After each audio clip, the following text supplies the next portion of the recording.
大家好，我係大圍金輝鐘錶漢阿英，今日想為大家介紹英國品牌 Spinnaker Crossover 海綿寶寶嘅限量版，就係喺聯乘系列入邊最神秘、最邪惡嘅 Flying Dutchman。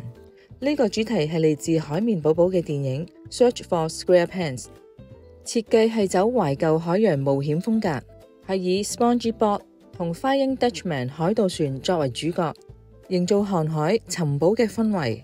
手錶直徑係43mm， 呢個咁靚嘅紫色錶面上面，12時位係做咗海綿寶寶嘅圖案，而6時位就係幽靈船長。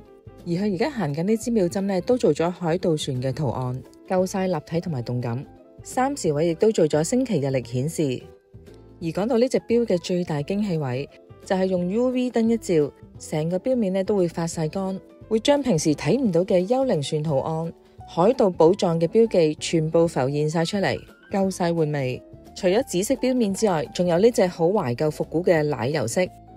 而奶油色呢隻顏色用 UV 燈照落去嘅時候，就連個外圈都會發埋光，更加搶眼。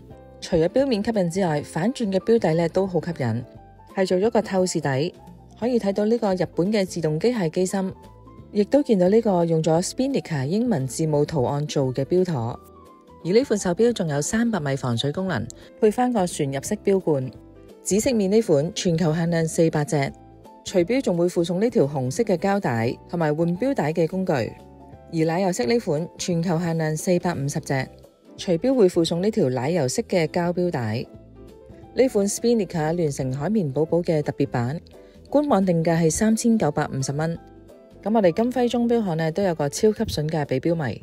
有興趣錶迷可以上嚟門市試下啦。如果中意呢條影片嘅觀眾，可以 share、like 同埋訂閱我哋嘅頻道，咁就可以第一時間獲得我哋最新嘅手錶資訊。今集介紹到呢度，下集見。